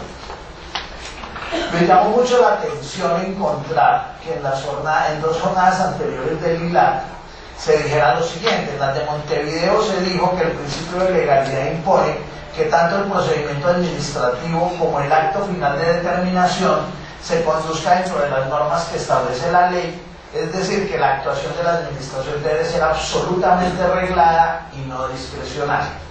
Y la segunda conclusión fue en el ILAC de Salvador de Bahía, en Brasil, cuando se dijo que las facultades de la administración deben de estar fijadas en la ley sin concesión de poderes discrecionales en su interpretación y aplicación. La verdad es que esto me sorprende mucho en el nivel del derecho tributario internacional, porque es que me parece que es una utopía total el lograr una plena tipicidad cerrada, donde pues de verdad todas las decisiones vayan a ser regladas y no discrecionales. Tenemos un mundo en el que las relaciones económicas universales son cada vez más complejas. Los negocios condicionan, ya modifican el derecho mercantil, el derecho laboral, el derecho ambiental, y todo esto tiene incidencias también en el derecho tributario. Los diversos niveles de capacidad contributiva, las variables de estigmatización en hechos imponibles, bases gravables, tipos, tarifas o alícuotas, los vacíos legislativos. Hay mucho tema donde pues se tienen muchas dudas. Me ponía a leer, por ejemplo, la ponencia de Mauricio Piñeros Perdomo en las pasadas jornadas en Cartagena sobre las fusiones, y uno queda sencillamente desconcertado. Y el vacío legislativo es total, no se sabe para dónde vamos con esas normas, no se sabe en qué caso, cómo vamos a valorar cuando se entienda que haya cesión de bienes, cuando se entiende que lo que están vendiendo son las acciones. Mejor dicho, tiene una cantidad de irregularidades pues que lo dejan a uno pasmado, porque definitivamente con otro agravante, y es la falta de reglamentación de ese tipo de normas. Entonces tenemos pues muchas situaciones de difícil integración entre lo que es el hecho y el derecho. Yo aquí les traigo por ejemplo ciertos casos que pues como estamos en el país del realismo mágico, así los he denominado, simplemente de actuaciones de actividad inspectora previas que lo dejan a uno sencillamente desconcertado. La primera fue, yo creo que es el requerimiento especial más cuantioso que he visto en mi vida. Valía 2.200.000.000. Eso no puede pasar a una compañía organizada. El impuesto que determinaba era de 800.000 millones y la sanción por inexactitud entonces era de 1.240.000 millones, porque era el 160%. Y eso ocurrió una semana antes de que la aerolínea se vendiera. Y resulta que eso, entonces, la contingencia que eso hubiera generado, casi que los accionistas hubieran quedado debiendo plata. Resulta que el tema se salvó por un solo detalle. La notificación fue extemporánea, por un día extemporánea, y hubo firmeza de la declaración, pero eso fue con ministro a bordo, con enviada del director, el director de impuestos tuvo que salir de urgencia a esta ciudad a mirar qué había pasado. Y el error fue tan evidente, tan absurdo además, que obviamente se podía justificar fácilmente. Si fue una inspección tributaria con inspección contable supervisada por un contador público, ¿cómo puede ser que la funcionaria haya mirado la cuenta de ingresos de venta de tiquetes y resulta que los tiquetes aéreos en esa época, yo creo que ya deben de haber mejorado el sistema contable, en esa época registraban las ventas de los tiquetes, pero si eran cancelaciones o anulaciones, entonces debitaban la cuenta de ingresos, la que debitaban con ingresos la debitaban con todas esas correcciones que pudieran tener los tiquetes. Pues la funcionaria sumó las dos columnas y determinó que había una omisión de ingresos. Y sencillamente sin ningún análisis y además pues con un jefe de fiscalización, es que no cabían las cifras en ese formulario. 2.240.000 millones. Eso fue completamente absurdo, pero se salvó por ese detalle. Esa misma tarde archivaron el expediente y la negociación pudo salir a flote. ¿Qué tal con esa contingencia? ¿Sí? Eso fue de lo más absurdo. Nos pasó en un emplazamiento para corregir. El único objetivo de la DIAN era enervar el beneficio de auditoría en una compañía muy grande, muy seria. Resulta que la funcionaria fue a practicar la inspección contable, no hizo ningún requerimiento escrito de documentos, todo lo pidió verbal, pero la funcionaria de impuestos de la compañía muy hábilmente le contestaba, de acuerdo a su requerimiento verbal le presentó tal y tal documento.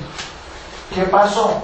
Como faltaban 3 días para que la declaración quedara en firme, entonces le mandan un emplazamiento para corregir, donde los indicios de inexactitud eran una prueba que no pidió, que era un certificado de una corporación, y segundo, una apreciación que le parecía que esa compañía tenía muchos beneficios. Entonces, ¿cuáles son los indicios de inexactitud? Recurrimos, presentamos recurso de reconsideración contra ese acto de trámite por estimar que tenía una decisión de fondo. Obviamente, pues nos contestaron que era un acto de trámite no susceptible de recursos y que además el Consejo de Estado había dicho siempre que el emplazamiento para corregir era un mero acto de trámite.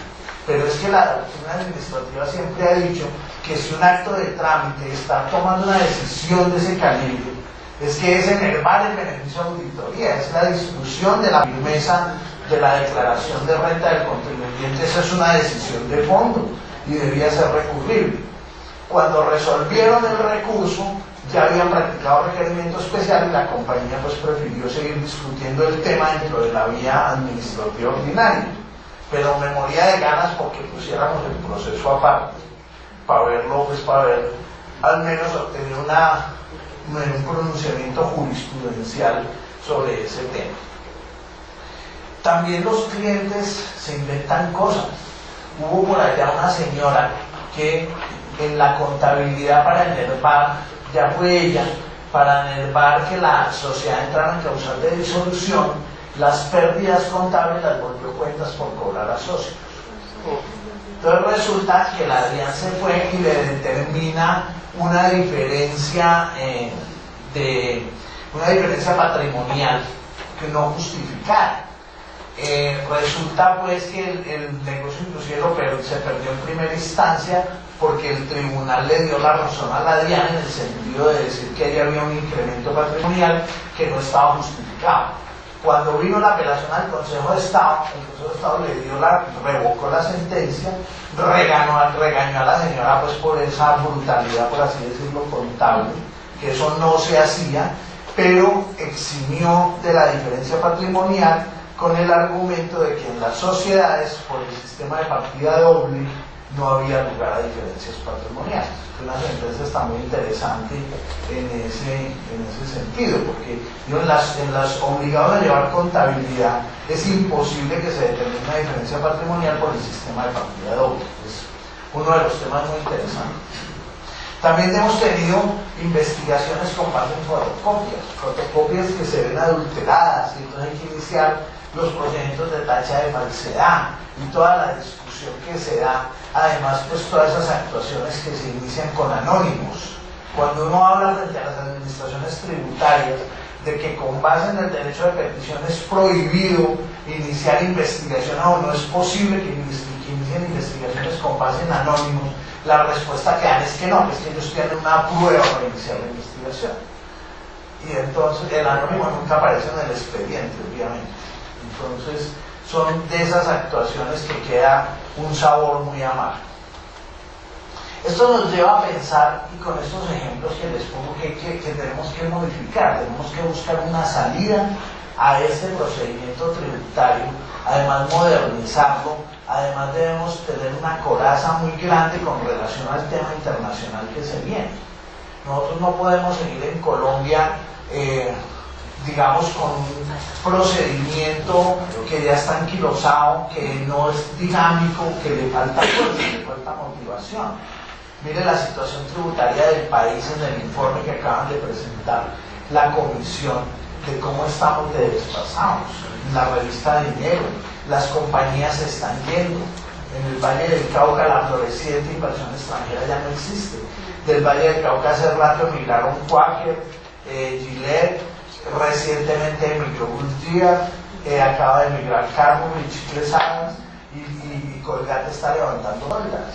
Nos quedan tres para los cuales de pronto el negocio potencialmente es muy bueno, pero el Valle del Cauca en los 50, 40, 50 fue el centro de inversión extranjera de este país. Y uno lee en el periódico El País de Cali un domingo, llegaron 50 nuevas empresas al Valle del Cauca, y vamos a mirar y todas son empresas o de comercio o de servicios. Me da pena pues con mucha gente, pero para mí el comercio no da riqueza para el trabajador. La chica de la boutique se seguirá ganando el mínimo y hasta menos del mínimo. Eso no da riqueza. Y voy a ver la lista de compañías. La primera es Priceman, todo es importado. Servicios, todas las compañías de servicios, pero ninguna industrial. El industrial no lo estamos apoyando. Ya es que esa sobretasa, ya tener el 34 y la sobretasa del crédito, llegar a una tasa efectiva del 60%, esto ya es un país de locos. Y nos podemos leer a César García en este libro del nuevo derecho tributario, donde nos dice que ahora el principio internacional básico del derecho tributario no es el de igualdad ni la capacidad contributiva, es el principio de neutralidad. Eso hace que todos los países deben tener unas tarifas similares para que el contribuyente decida dónde ubicarse, pero por razones distintas a lo que sean los impuestos como tal. Y eso no se está dando. Y aquí no sabemos hacia dónde vamos. Entonces hay que fortalecer ese tema. Otro de los temas que me preocupa leyendo también la doctrina extranjera es que ha habido amnistías en países como España, y muy recientes en España, en Francia, en Alemania, para que los nacionales vuelvan a llevar sus capitales a estos países y empiecen a crear fuentes de riquezas. Y nosotros nos enredamos con un principio de igualdad para decir que el impuesto a la normalización es inconstitucional. Yo pienso que ese concepto, si la Corte lo analiza y lo confronta, por ejemplo, solamente con el principio del interés general frente al particular, es muy valioso para decir que eso no es inconstitucional. Y más ahora con el concepto todavía del procurador que sale y pide que se declare además la inexequibilidad con retroactividad a la vigencia de la norma. Pues eso espantó a todo el mundo, además porque salieron algunas personas a decir que ya el que normalizara, entonces si eso lo declaraban inconstitucional, la 10 no les iba a cobrar el 10 sino el 33. Entonces nadie normalizó el peso en este país por eso. Me parece que sí hay un motivo económico válido del Estado para poder recuperar esos dineros. Es que además pensemos en que es parte de lo que no pagaron muchas personas en el país, fueron negocios legales, ventas de inmuebles, ventas de acciones, ventas de negocios, venta de maquinaria, sencillamente se hicieron aquí por costo fiscal y los dineros los pagaron afuera. Si al Estado en su época no le pagaban el 33, me parece que es legítimo que venga a recuperar el 10. ¿O qué accionista ha salido a demandar un banco porque una persona que debía 100 millones le terminan cobrando 20 porque no tienen sino eso para recuperar? Este es el mismo interés económico que tiene que tener el Estado, con un interés general, más que el principio de igualdad, y más si nos situamos en ese plano internacional, donde todos los demás países el rango tarifario es menor. la OCDE de América Latina, todos están alrededor del 25 y nosotros en el 35, eso es lo que muestran las estadísticas de estos informes que acaba de presentar la Comisión, donde muestra además pues toda la inequidad, la desigualdad, todo lo pues, que tenemos en este país. Entonces hay que luchar por una seguridad jurídica, y esa seguridad jurídica la tenemos que buscar necesariamente consolidando un procedimiento tributario pues muy estructurado. Entonces se hace necesario modificar el procedimiento tributario de determinación de los tributos, debe haber mucha más diligencia en la determinación y prueba de los hechos, tenemos que entrar a mirar todas estas normas de valoración tributaria y los temas de la calificación jurídica tributaria. A mí me parece que debemos coger todo este procedimiento y revolcarlo totalmente y mirar qué es lo que es procedente y qué es lo que es no. Es que con este mundo tecnológico ahora, con el MUISCA, la verdad, lo hemos visto en las administraciones regionales, de llegar a un nivel un poco de funcionarios allí en internet jugando solitario. No, pues es que sencillamente era cruzar la información exógena o esperar a que la procesen para ver qué contribuyentes presentan diferencias. Y con la declaración pasada una andanada que hubo muchas personas que iban allá y eran unas niñas contratadas para el efecto, que no tenían ni idea de qué estaban hablando, tenían que llamar a otras para que les explicaran. Y por eso, entonces es un desperdicio administrativo que de verdad eso hay que revolcarlo, eso hay que modificarlo, eso hay que reestructurar y poner a los funcionarios a hacer lo que deben de hacer, que hagan una tarea fiscalizadora de verdad mucho más efectiva. A mí me parece que de las cosas perniciosas que hay es, primero, ese contacto directo del funcionario con el contribuyente. En otros países lo obvian, en otros países el funcionario tiene que entonces con el asesor fiscal, pero nunca conoce al contribuyente como tal. Esa intimidación telefónica, esa negociación de impuestos. Entonces, mire que si ustedes leen el informe de la Comisión para la Reforma Tributaria, van a ver que todo eso lo han dicho siempre, hay que combatir la evasión y la ilusión tributaria. Yo no sé si fue porque son nombrados por el mismo gobierno que no hablaron de la corrupción. Pues que dentro del concepto de evasión tenemos el de la corrupción, porque es que uno la evasión la puede entender el ataque frontal a la norma, una evasión consentida cuando hay esa negociación de impuestos, corrija aquí que entonces no le reviso más, ese pacto de caballeros, me parece que es una evasión consentida, o la misma corrupción que puede darse por simples intereses personales que pueda tener el funcionario. Entonces eso es intimidante. Siempre he dicho que la única voz autorizada en este país que tiene el funcionario con el contribuyente se llama el acto administrativo. Y es un requerimiento ordinario, un requerimiento de información, un requerimiento especial. En la visita misma deben cumplirse todas las formalidades legales y no se cumple. Entonces hay que evitar ese contacto de alguna manera. Eso vamos a pensar en cómo lo vamos a eliminar. Yo traigo aquí una propuesta un poco crazy, un poco loca, pero es como lo que pienso que de lo que debemos de empezar a trabajar. No hay cosa más perversa que la sanción por inexactitud. La sanción por inexactitud en cualquier requerimiento especial, eso es angustioso, eso no deja dormir a los accionistas, tumba gerentes, juntas directivas, directores de impuestos. Es que es perverso el tema de que usted le determinan un impuesto en 100, pero ya se lo están cuantificando en 260. Entonces el tema es que eso hay que analizarlo. En todos los demás países o en muchos países el procedimiento de determinación de impuestos va separado del procedimiento sancionatorio. Una vez que termine el proceso de determinación de impuestos, si de verdad hay inexactitud sancionable, si de verdad hay omisión de ingresos, hay pasivos inexistentes, hay costos inventados, hay facturas ficticias, ahí sí, abrámosle el proceso sancionatorio, ahí sí mandémosle el pliego de cargos e impongámosle la sanción por inexactitud, pero separemos esos temas. Todo el tema sancionatorio debe ser un tema aparte, diferente de lo que es el proceso de determinación oficial de impuestos. es que es muy perversa, la verdad esa es la palabra, es muy perversa la sanción por inexactitud, porque no hay requerimiento especial en que a nadie se la perdone. Nunca he visto que a nadie le digan, mire, aquí hay una diferencia de criterio, o usted de verdad todos los datos son correctos, exactos, no procede la sanción por inexactitud, nunca. Hay veces la revocan en la etapa de liquidación y hay veces en la etapa del recurso, cuando normalmente terminas ante el Consejo de Estado, que siempre defendió mucho la posición del contribuyente honesto, honrado, cumplidor de todas las formalidades legales, y que ahora ya no tanto.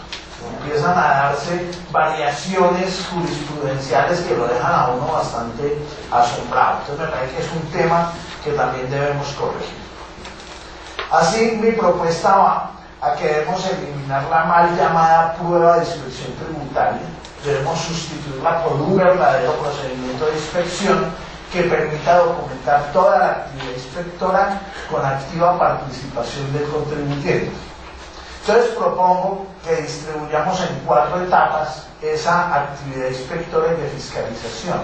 La primera, una etapa de investigación, comprobación y fiscalización, donde se creen los expedientes electrónicos y se asegure el contenido y flujo de documentos, porque además ese expediente electrónico le va a permitir al contribuyente saber en todo momento qué es lo que se está aportando allí como prueba, que hacia dónde van los cruces de información exógena, si tiene que desvirtuarlo inmediatamente actúa, va buscando las pruebas, si se va a rendir un testimonio y se va a hacer por videoconferencia que también pueda participar y interrogar al testigo, que si se aporta un dictamen pericial de una vez lo conozca y lo pueda entonces objetar o contradecir o llevar otro dictamen, o sea que de una vez pueda ir actuando en la medida que va actuando la misma administración. Pero tenemos que acabar esa santa inquisición de por allá de que las pruebas son ocultas, de que el contribuyente no puede revisar el expediente hasta después de que se produzca el requerimiento especial. No sé de dónde inventaron eso, pero mire que todo el derecho administrativo nos dice que podemos revisar los expedientes en cualquier momento, y es toda una dificultad. Entonces, ya para esto, por ejemplo, aparece una guía del Ministerio de Comunicaciones, que es la guía número 4, que habla del expediente electrónico como tal, y diseña toda la plataforma, cómo se debe estructurar en cuanto a los documentos electrónicos, el índice que debe llevar ese expediente, la firma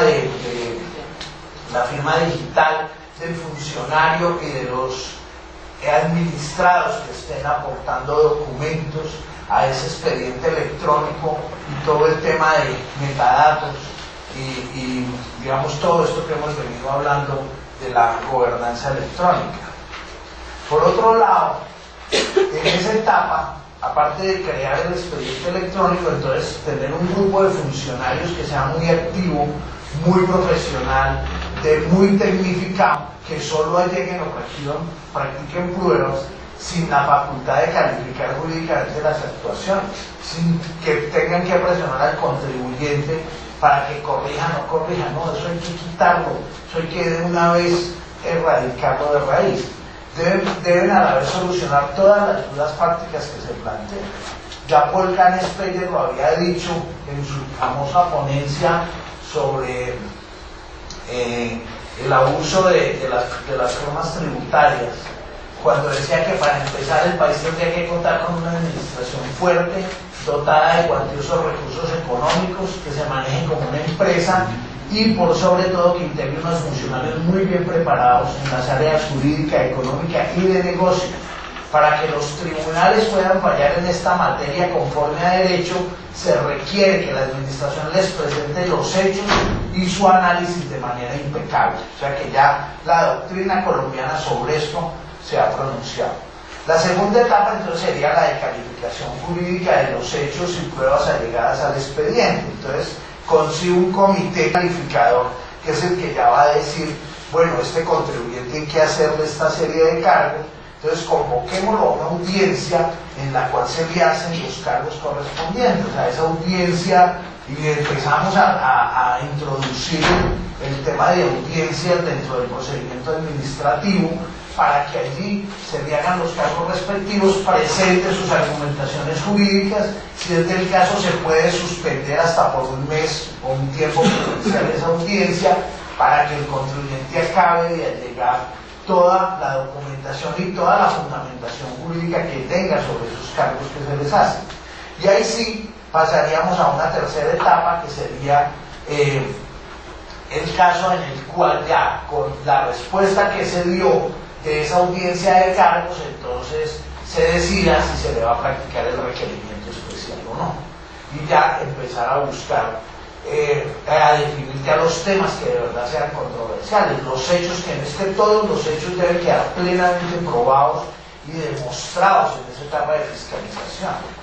No negamos, de ninguna manera pues se puede seguir negando que se aporten pruebas o se mejoren las pruebas en las etapas de liquidación, de discusión y en la vía judicial, pero sí de una vez que este tema probatorio y de los hechos claramente determinados quede definido. Es que ¿cómo así que va llegando un funcionario de impuestos, que puede ser abogado o contador como muchos de nosotros, a una planta, como pasó con todas esas discusiones que hubo de los activos reales productivos, y ve un molino así en serie de producción de papel?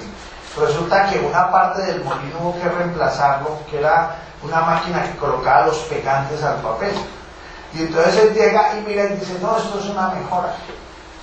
¿Cuál es el criterio técnico? ¿Dónde está? Para que el funcionario sencillamente entonces enrolle mismo una compañía con una mera apreciación, cuando no hay toda la prueba técnica del caso. Pues hubo que meter toda la batería inmediatamente, pues con peritaje de ingenieros y todo el mundo a probar que eso era una máquina, un nuevo activo fijo real productivo. Esas cosas pues hay que eliminarlas, porque no tenemos los funcionarios debidamente preparados y capacitados para ello. Luego hay que buscar variaciones, obviamente.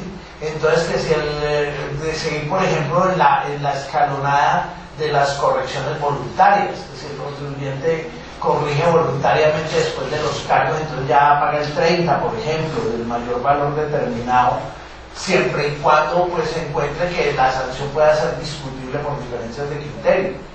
Digamos que pueda también tener esa alternativa. Que se suspenda el término de revisión mientras que se practica todo el procedimiento de inspección. Que haya una corrección provocada también con el requerimiento especial. Pero como le digo siempre, con la opción de que si son diferencias de criterio, el contribuyente pueda discutir la legalidad de esas sanciones de corrección. Entonces son las variaciones, digamos, que se me ocurren. Yo con esto lo que quiero plantear y llamarnos a todos es que el instituto como tal es una convocatoria que tenemos que tomar dos acciones. Una, como que integremos unas mesas de trabajo para que revisemos este procedimiento, para ver qué es lo que vamos a hacer, cómo es que lo vamos a estructurar. Y segundo, de una vez pensar en que alguien prepare una ponencia para Cartagena sobre cómo debe ser este futuro del procedimiento tributario como tal, que lo vemos pues absolutamente negado. El otro tema es el tema de la valoración tributaria. Aquí tenemos el artículo 90 del estatuto, que todo lo que dice es que el funcionario pues puede desconocer el valor de venta con base en los datos estadísticos, en los indicios y no más. Y luego dice que el precio de venta puede diferir en más de un 25% del valor comercial de los bienes. ¿Y qué? Y no hay nunca una aplicación siquiera de esa norma, que es defectuosa, porque obviamente le falta, digamos, mucho poder para que el funcionario la aplique. Pero la verdad es que son ruidos de negocios en este país que no se fiscalizan. Entonces, si nos vamos a enfrentar a un mundo internacional, hay que fiscalizarlos por allí, por la valoración tributaria. ¿Cuál es el precio de venta real? ¿Cuál es el costo fiscal? ¿Cómo se valoró la empresa para la venta de las acciones? ¿Cuál es el valor real y precios de mercado de las maquinarias? De todo lo que se hace. Es que nunca fiscalizamos el precio de venta. Entonces eso es lo que critico también, de que cuando se llega a una inspección tributaria, los ingresos están allí, sencillamente miran es que de pronto por ahí no haya un cruce de información exógena, que hayan omitido un ingreso y no más, y de resto se centran en los costos, y eso que por muchos años los costos los ignoraban porque creo que ni los entendían, y se centraban en las deducciones. Entonces eso hay que cambiar esa mentalidad, y tenemos que tener una administración tributaria muy fortalecida, empoderar y tener, por ejemplo, funcionarios evaluadores. Entonces si el funcionario tiene toda la formación y todo el peritaje para ser un evaluador, pues que haga el avalúo, que entre a mirar cómo se valoran las empresas, cómo se valoran los negocios. Acuerden que hablamos de fusiones internacionales en los que en este país no se recibió un peso. Hay una muy famosa. Nunca aquí no se recibió un peso de eso y ni se supo cómo se hizo. Y la valoración donde estuvo, no hay fiscalización. Entonces para allá es donde me parece que debemos de entrar a mirar muchos temas de valoración tributaria. Las normas internacionales de información financiera, pienso yo, van a ayudar un poco en eso. Van a ayudar un poco en cuanto que, pero el tema es que también, como todos lo hacemos medio imperfecto, el tema es que también son las del grupo 1, que son las organizadas, las grandes contribuyentes, los que se vestir de tapete rojo, los que más pagan, las que tienen que aplicar todo ese concepto del valor razonable, que obviamente no es valor de mercado en todas las ocasiones, pero que es una aproximación de lo que pueden valer las cosas en un momento dado. Entonces, pero estas sí nos van seguramente a que los precios de venta sí van a ser adecuados a una realidad fáctica, pero viene todo el grupo 2, el grupo 3, donde por allí seguimos con el costo, seguimos con algunas imperfecciones, porque pues sencillamente los negocios se piensa que no dan para eso. Yo pienso que sí dan en muchos casos. Me parece que una mala conceptualización de lo que eran las empresas del grupo 1 y 2, principalmente en la aplicación de lo que van a ser las normas internacionales de información financiera. Pero allí vamos a tener algunos indicios de que hay que empezar pues, a pensar también en esa interacción normativa, como lo que está planteando pues lo que se planteó ahora con el artículo 165 de la ley 1607, pues de dar esa transición de los 4 años para poder medir los impactos tributarios del establecimiento de las MIP. Y mientras tanto, pues tenemos que llevar como 3 contabilidades del 1649, de todas estas normas anteriores de los PCGA colombianos, las NIP y además el libro tributario. Entonces allí es donde, pues digamos, empezamos también a mirar los costos administrativos para las compañías de hacer toda esa información, de no tener una previsión normativa anterior a una situación contable que va a atraer muchas cosas. Uno, por ejemplo, cuando estudia el tema de NIF y ve, por ejemplo, que en las fusiones, cuando hay una plusvalía, yo puedo entrar a valorar si la absorbida me trae un intangible, y entonces valoro ese intangible, lo contabilizo, y ese pienso que tributariamente será mi costo de adquisición, y la diferencia será el crédito mercantil. Sabemos valorar intangibles, la administración tributaria podrá saber si eso está bien o no, qué goles nos van a meter por allí. Esos son temas que la administración tributaria también tiene que plantearse. Son situaciones fácticas que hay que analizar. De otro lado, y para casi terminar dada la hora, está el tema de las alternativas de discusión en la vía administrativa. Por años la doctrina colombiana viene clamando que se separe el conocimiento del recurso de la administración misma. A raíz de una gran demanda que hubo, una gran petición que se planteó sobre ese tema, lo que se hizo fue reestructurar el conocimiento del recurso a través de las cuantías, para dejar unas en conocimiento de algunas administraciones básicas, otras en la capital del departamento y la otra en la división de gestión de recursos del nivel central de Bogotá. La verdad, el tema, al principio pensamos que la cosa iba a florecer, iba a ser diferente, pero después no, volvimos a caer en lo mismo. Lo que hace fiscalización lo confirma liquidación y lo confirma los recursos. mantenemos esa norma de que si quiere prescinda del recurso y más bien vaya de derecho ante la justicia administrativa. Eso dice mucho de lo que es nuestro sistema o nuestro procedimiento de discusión de los actos administrativos. Me parece que en eso deberíamos de insistir en la unidad administrativa especial de recursos o en los tribunales de recursos como los hay en otros países y además que apliquen para nivel territorial también para las entidades territoriales. Pensar en la figura del apoderado fiscal que les hablaba. Hay países en los que el contribuyente en la administración tributaria solo se entiende con el apoderado fiscal del contribuyente, que es un contador, un abogado, una oficina de contadores y abogados, que son los que lo representan para todas las gestiones ante la administración, para los trámites, para las discusiones, para todo lo que haya. Entonces nunca conoce, el funcionario no tiene nunca por qué conocer al contribuyente. Esa es otra forma también de buscar cómo atenuar conflictos, porque es que una cosa es colocar contra la pared una señora que está en la casa a las 9 de la mañana únicamente ocupada de caer el almuerzo y la llaman a decir que como vendió unas acciones, entonces la van a sancionar y le van a imponer y le van a quitar hasta lo que tiene. Eso no puede ser, eso es terror, eso hay que acabarlo definitivamente.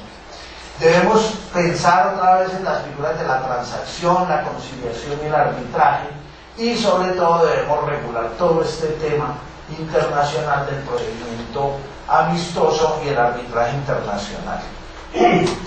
En cuanto a los demás temas, pues ya he comentado un poco lo de la responsabilidad solidaria y subsidiaria. Me parece que es un tema que hay que volverlo a recoger completamente. Debemos coger normas como que se presuma la solidaridad tributaria cuando dos contribuyentes concurren en la realización del hecho imponible. Debemos de recoger la norma que hay en otros países de que la solidaridad, la responsabilidad siempre se presuma subsidiaria y que solamente será una responsabilidad solidaria en unos casos muy específicos.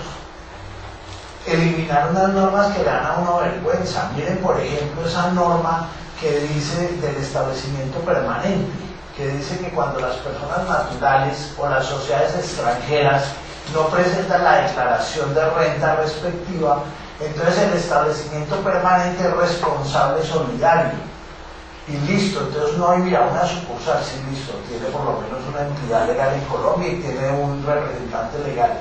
Pero y la oficina, el taller, el centro fijo de negocios, ¿eso de quién es? Eso es de la misma persona natural o extranjera.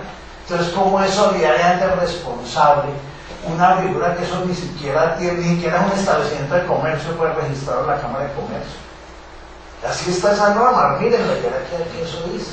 Entonces le da a uno pena mirar esos temas de responsabilidad solidaria y subsidiaria como están de mal planteados. El tema de la responsabilidad subsidiaria de los administradores y de los gerentes. La norma todo lo que dice es una sola norma que se repite 2 veces en el estatuto, que dice que los administradores serán subsidiariamente responsables por las consecuencias de su omisión cuando no cumplan con los deberes formales. Miren la imprecisión, cuáles son las consecuencias que se derivan de la omisión.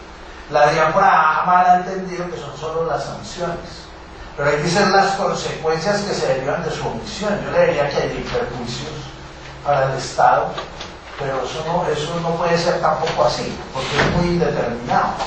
Entonces es donde hay que entrar a precisar muchos conceptos y a recoger todo ese tema de la responsabilidad solidaria y subsidiaria que es necesaria, que es importante, porque de verdad pues que donde haya un interés legítimo de personas naturales o jurídicas en un negocio, pues que todos entren a ser responsables del impuesto como tal, pero y que se apliquen efectivamente. La norma dice que son responsables solidarios las matrices y sus subsidiarias y filiales.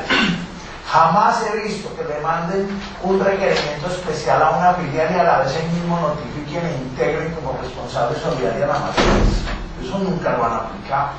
Entonces estamos llenos de esta manera de warning rules, de normas de advertencia, pero que no aplicamos. Esto es, por ejemplo, el abuso del derecho, lo del abuso tributario, normas que están allí, el mismo disgregar tributario de levantar el velo societario si los accionistas han participado en situaciones de fraude contra la administración, y faltan por definir muchos conceptos: qué es el fraude a la ley, cuál es la evasión, cuál es la ilusión, cuáles son los alcances de todas estas normas. Estamos metidos en el mundo moderno de las BEPS, pero la verdad es que no estamos implementando eso adecuadamente. No nos estamos fortaleciendo desde el punto de vista institucional para poder enfrentar todas esas situaciones. Bueno, aquí les quedan las presentaciones. Pues la verdad es toda mi temática en todo este tema. Obviamente pues hay unas partes que son odiosas, pero que me parece que hay que enfrentarlas en un momento dado, porque si estamos buscando esta globalización, esta modernización del Estado, pues queremos de verdad funcionar como debe de ser y a fortalecer todas las administraciones tributarias. Muchas gracias.